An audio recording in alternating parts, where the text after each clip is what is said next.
Hello student, welcome back to my channel learn with Sakshi. Student, I hope आप सभी बहुत अच्छे होंगे।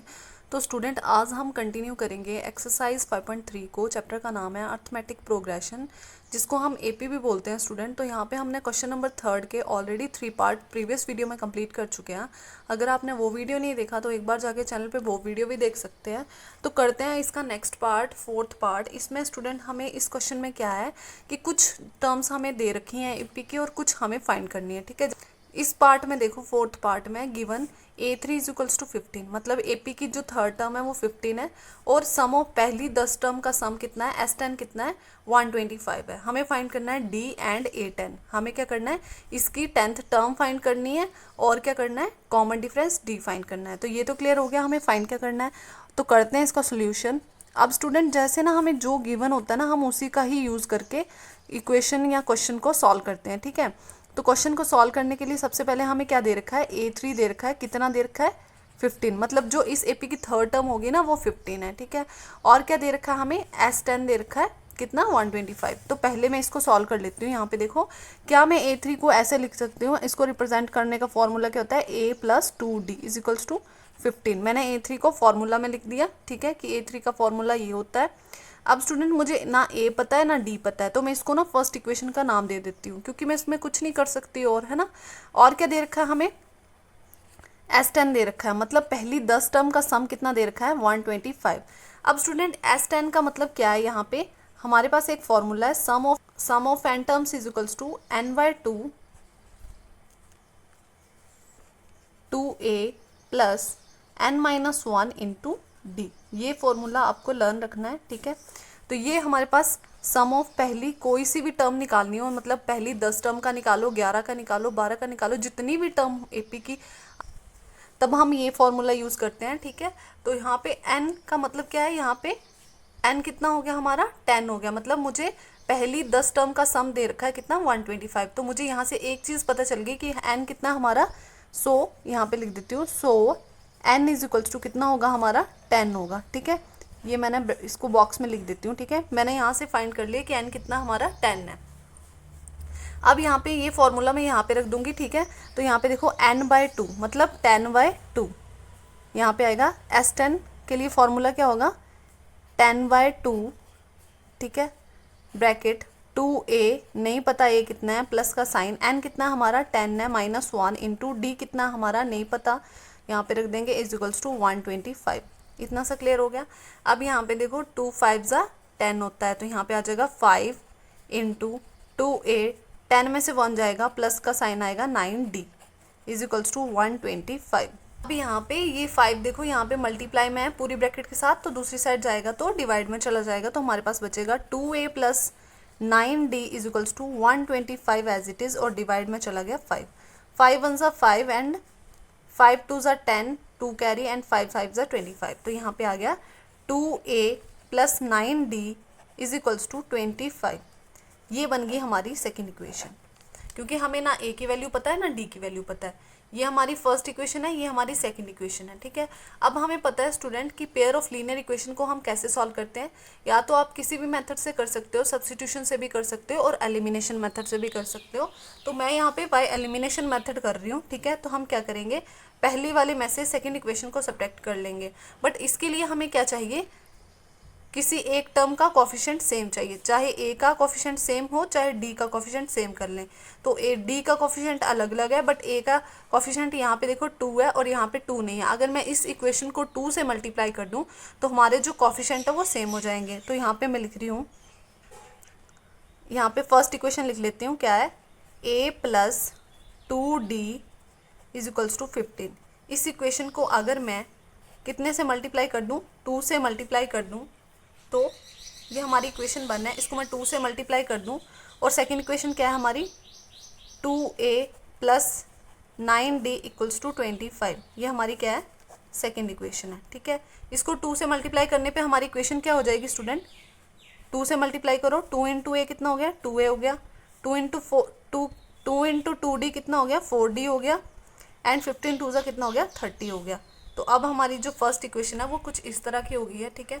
अब हम क्या कर लेंगे, अब यहाँ पे देखो इनके कोफिशिएंट सेम हो गए, तो अब हम कैसे सॉल्व करेंगे इनको, बाय एलिमिनेशन मेथड सॉल्व कर लेंगे।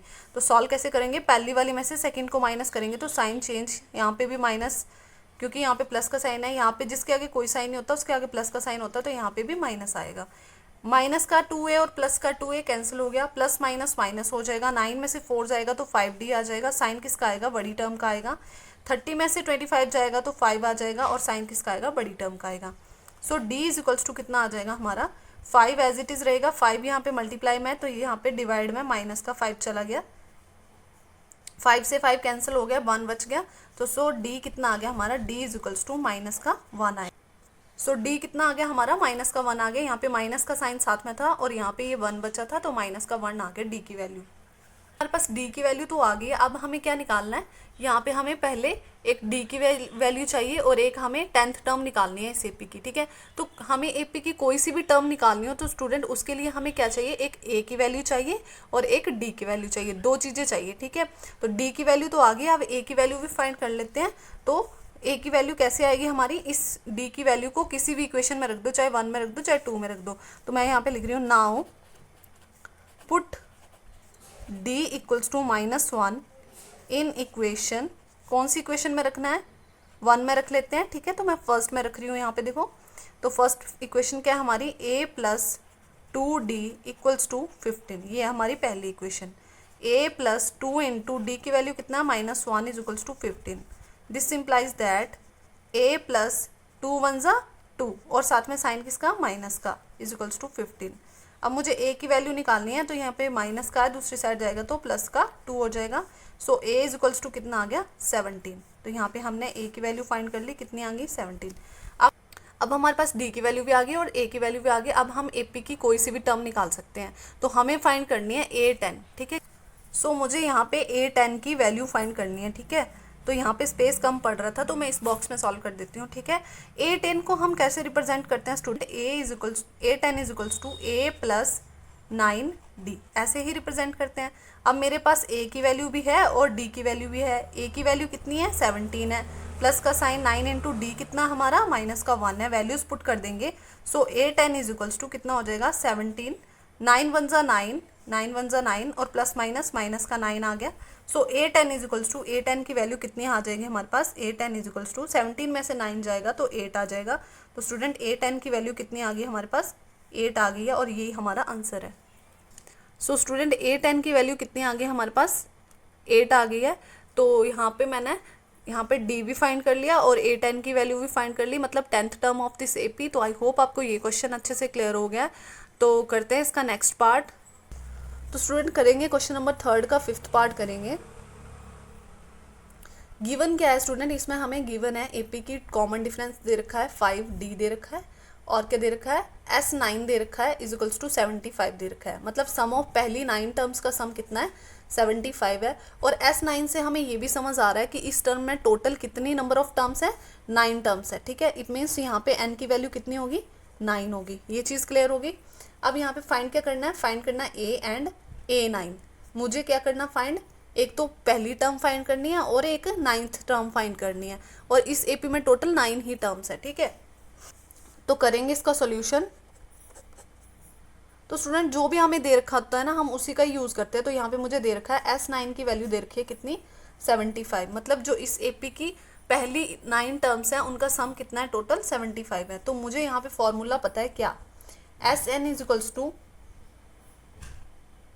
n/2 2a plus n-1 into D, ये फॉर्मूला है हमारे पास, ठीक है। तो ये फॉर्मूला मैं यहाँ पे रख दूंगी इसकी जगह। तो यहाँ पे देखो S9, यहाँ पे Sn है तो n की वैल्यू कितनी है, 9 है, ठीक है। तो यहाँ पे आ जाएगा n/2 मीन्स 9/2 मल्टीप्लाई 2a की वैल्यू नहीं पता, प्लस का साइन, n कितना है 9-1 इंटू डी कितना हमारा कॉमन डिफरेंस d दिया हुआ है कितना 5 इज इक्वल्स टू 75। इतना सा क्लियर हो गया। अब इसको आगे सॉल्व कर लेंगे, ये आगे डिवाइड तो नहीं होगा, तो 9/2 तो एज इट इज रहेगा, 2a भी एज इट इज रहेगा, 9 में से 1 जाएगा तो कितना आ जाएगा 8 आएगा, मल्टीप्लाई में 5, ठीक है, bracket close is equals to 75। 9/2 as it is रहेगा, 2a भी एज इट इज रहेगा, 8 5 कितना होता है 40 होता है, इज इक्वल्स टू 75। अब यहाँ पे ध्यान दो 2a प्लस 40 तो एज इट इज़ ही रहेगा, 75 भी एज इट इज़ रहेगा, ये 9/2 है, ठीक है। यहाँ पे ये 2 डिवाइड में इस साइड में जाएगा तो मल्टीप्लाई करेगा, यहाँ पे ये 9 मल्टीप्लाई में है तो इस साइड जाएगा तो डिवाइड करेगा। ये चीज़ क्लियर होगी। अब अगर कैंसिल हो रहा है तो कैंसिल कर लेते हैं। कैसे? 3 से कैंसिल हो रहा है, 3 3 ज़ा 9 एंड 25 3 ज़ा 75। अब जो बच गया उनको मल्टीप्लाई कर लेंगे तो यहाँ पे आएगा 2a plus 40 as it is is equals to 25 को 2 से मल्टीप्लाई करेंगे तो 50/3 आ जाएगा। Now 2a is equals to, मुझे a की वैल्यू निकालनी है, ये प्लस का 40 है, दूसरी साइड जाएगा तो माइनस का 40 हो जाएगा। सो 50/3 एज इट इज़ माइनस 40 हो जाएगा। जिसके नीचे कुछ नहीं होता उसके नीचे 1 होता है। यहाँ पे 2a तो एज इट इज़ रहेगा, इसका एलसीएम ले लेंगे, नीचे एलसीएम लेंगे तो 3 एलसीएम आ गया। अब यहाँ पे मुझे 3 बनाने के लिए 3 से मल्टीप्लाई करना पड़ा था तो ऊपर भी 3 से मल्टीप्लाई होगा। यहाँ पे ऑलरेडी 3 है तो 50 एज इट इज़ रहेगा। 4 3 ज़ा कितना हो गया? 12 हो गया और 0 यहाँ पे आ गया 120। So 2a is equals to, plus minus करेंगे तो यहाँ पे आ जाएगा 70 और माइनस का साइन आएगा साथ में, क्योंकि बड़ी टर्म के साथ माइनस का साइन है, डिवाइड में 3। अब यहाँ पे ये 2 मल्टीप्लाई में है, मुझे a की वैल्यू निकालनी है तो माइनस 70/3 एज इट इज़ रहेगा। 2 मल्टीप्लाई में दूसरी साइड जाएगा तो डिवाइड में चला जाएगा। 2 1 ज़ा 2 एंड 35 2 ज़ा 70 होता है। यहाँ simplify that a is equals to कितना बचा? -35 और डिवाइड में 3। ये आ गई हमारी a की वैल्यू। इसको मैं बॉक्स में डाल देती हूँ। a की वैल्यू हमने फाइंड कर ली। a की वैल्यू फाइंड करने को बोला था और क्या निकालना है? 9th term of this AP निकालना है, ठीक है। तो हमने a की वैल्यू फाइंड कर ली और d तो हमें पता है कॉमन डिफरेंस d कितना है, ठीक है। सो फाइंड करेंगे, क्या फाइंड करेंगे? फाइंड करते हैं a9 फाइंड करेंगे। कैसे फाइंड करते हैं? a9 को फाइंड करने का फॉर्मूला होता है a + 8d, ठीक है। तो स्टूडेंट यहाँ पे मुझे a9 फाइंड करना है तो यहाँ पे a की वैल्यू फिल कर दी -35/3 प्लस का साइन 8 × 5 पे 8 5 से कितना हो गया स्टूडेंट? इसको आगे सॉल्व करेंगे। सो a9 इज इक्वल्स टू -35/3 तो एज इट इज़ रहेगा। 8 5 ज़ा 40 होता है और जिसके नीचे कुछ नहीं होता उसके नीचे 1 होता है। तो यहाँ पे इसको नेक्स्ट सॉल्व करेंगे। यहाँ पे नीचे 1 था, यहाँ पे हम एलसीएम ले लेंगे। तो इसको 3 बनाने के लिए मुझे 3 से मल्टीप्लाई करना पड़ा तो ऊपर भी 3 से मल्टीप्लाई करना पड़ेगा। सो यहाँ पे एलसीएम आ गया 3 और यहाँ पे 3 ऑलरेडी था तो यहाँ पे कुछ भी मल्टीप्लाई नहीं हुआ तो यहाँ पे -35 एज इट इज़ रहे, प्लस का साइन आ गया। फिर यहाँ पे नीचे 3 से था तो ऊपर भी 3 से किया तो 4 3 ज़ा 12 हो गया और साथ में 0 तो 120 आ गया। प्लस माइनस माइनस होता है, यहाँ पे 120 में से 35 जाएगा तो हमारे पास आ रहा है 85 और किसका आएगा स्टूडेंट? 85 यहाँ प्लस का 85 आएगा क्योंकि बड़ी टर्म के साथ प्लस का साइन है। साइड में 3 एज इट इज़ रहेगा तो यहाँ पे हमारे पास a9 की वैल्यू कितनी आ गई है? 85/3। तो यही हमारा इस पार्ट का आंसर है। वो 9 की दोनों की वैल्यू, यहाँ पे हमने a और a9 दोनों की वैल्यू फाइंड कर ली है स्टूडेंट। तो अगर वीडियो अच्छा लगा हो तो चैनल को सब्सक्राइब कर लें, वीडियो को लाइक कर लें। मिलते हैं नेक्स्ट वीडियो में, तब तक के लिए bye bye, thank you for watching.